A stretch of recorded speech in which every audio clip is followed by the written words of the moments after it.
आप देख रहे हैं इंडिया टाउन न्यूज, भारत की बात। नमस्कार, आप देख रहे हैं इंडिया टाउन न्यूज और मैं हूं आपके साथ निशा। स्वागत है आपका हमारे खास बुलेटिन दुर्ग भिलाई की खबरों में। तो चलिए बुलेटिन शुरू करने से पहले एक नजर डालते हैं आज की सुर्खियों पर। पत्रकारों पर भाजपा नेताओं की मारपीट, पत्रकार सुरक्षा को लेकर यूनियन सख्त, पत्रकारों का आक्रोश फूटा, गिरफ्तारी की मांग उठी।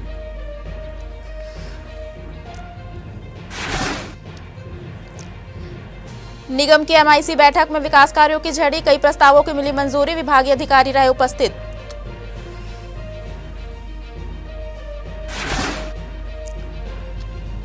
महिला उद्यमियों के लिए मार्केट डेवलपमेंट कार्यशाला, महिलाओं को बाजार विकास सहायता, महिला व्यवसायियों को मिला व्यापारिक मार्गदर्शन।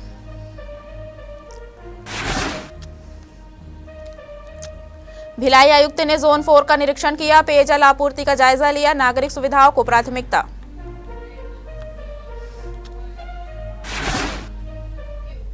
चलिए बढ़ते हैं खबरों की ओर। भिलाई में प्रथम वाहिनी छत्तीसगढ़ सशस्त्र बल के मैदान में 14वीं अखिल भारतीय पुलिस तीरंदाजी प्रतियोगिता 2025-26 का चौथा दिन संपन्न हुआ।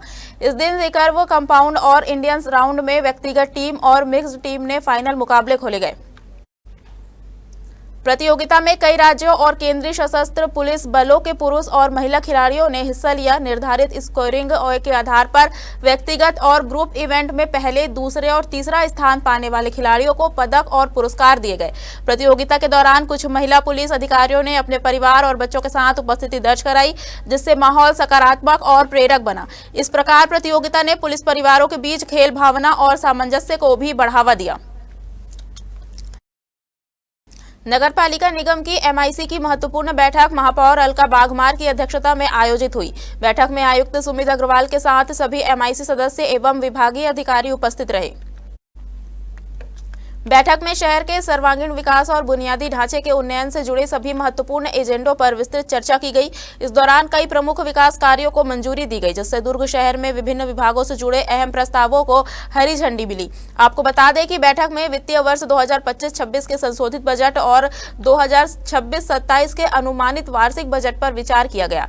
बैठक के निर्णयों के अनुसार नगर निगम की प्राथमिकताओं में नागरिक सुविधाओं का विस्तार, पेयजल, नाली और सड़क जैसी बुनियादी जरूरतों पर विशेष ध्यान दिया जाएगा। महापौर ने कहा कि एमआईसी बैठक शहर के विकास की दिशा तय करने में निर्णायक भूमिका निभाती है और इन निर्णयों से दुर्गवासियों को बेहतर नागरिक सेवाएं और आधारभूत संरचना का लाभ मिलेगा।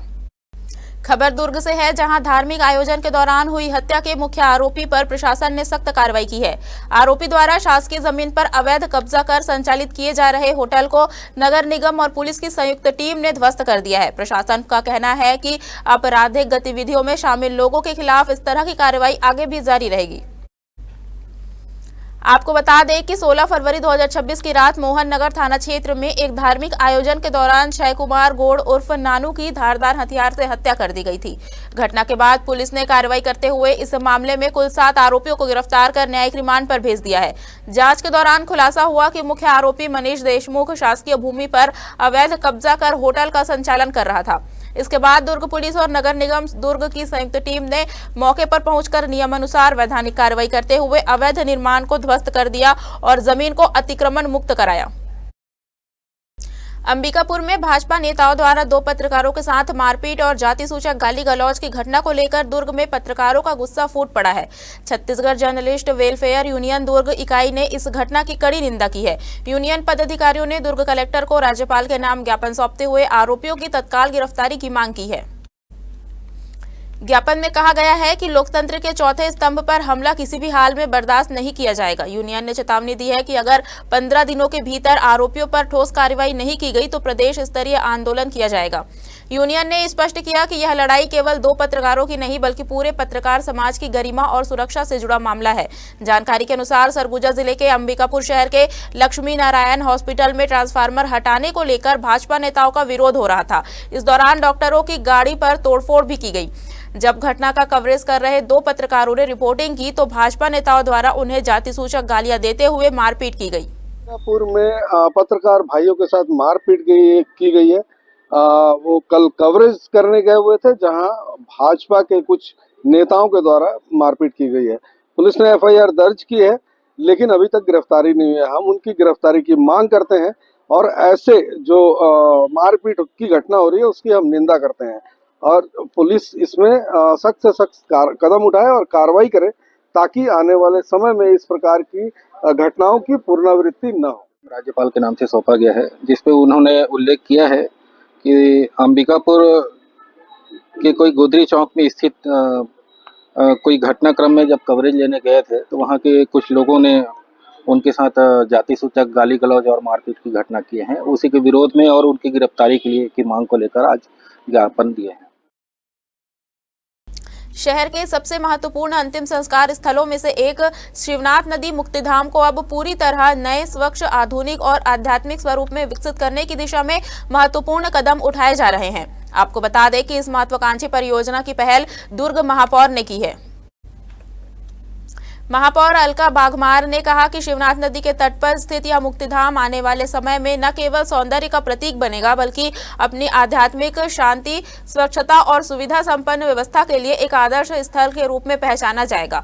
परियोजना पूरी होने के बाद मुक्तिधाम का स्वरूप भव्य, शांत, स्वच्छ और आध्यात्मिक ऊर्जा से युक्त दिखाई देगा। यह कदम शहरवासियों के लिए सुविधा और गरिमा दोनों सुनिश्चित करेगा और दुर्ग में अंतिम संस्कार स्थलों के मानक को एक नई ऊंचाई पर ले जाएगा। केंद्र सरकार की RAMP योजना के तहत CSIDC छत्तीसगढ़ के मार्गदर्शन में choice consultancy services private limited द्वारा नगर पालिका निगम भिलाई में महिला उद्यमियों के लिए एक दिवसीय कार्यशाला का आयोजन किया गया। इस कार्यशाला का मुख्य उद्देश्य महिला उद्यमिता को बढ़ावा देना, उन्हें बाजार से जोड़ना और राज्य एवं राष्ट्रीय स्तर पर व्यावसायिक अवसर प्रदान करना था।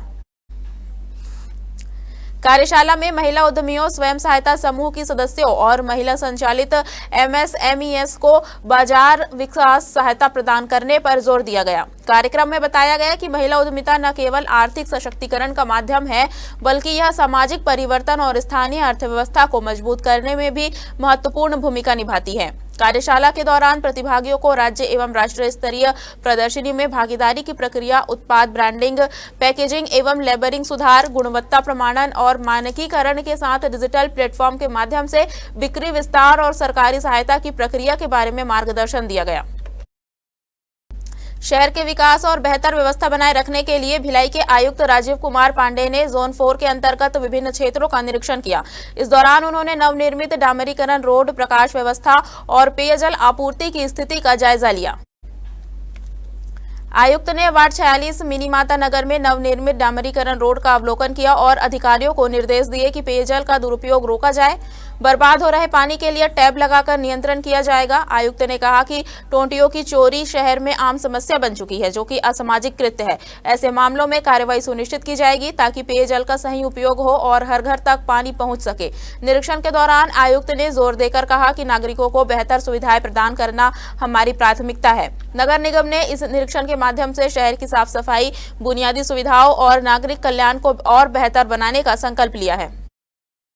हमारे खास बुलेटिन दुर्ग भिलाई की खबरों में फिलहाल इतना ही। अब मुझे दीजिए इजाजत और आप देखते रहिए इंडिया टाउन न्यूज, भारत की बात। नमस्कार। आप देख रहे हैं इंडिया टाउन न्यूज, भारत की बात।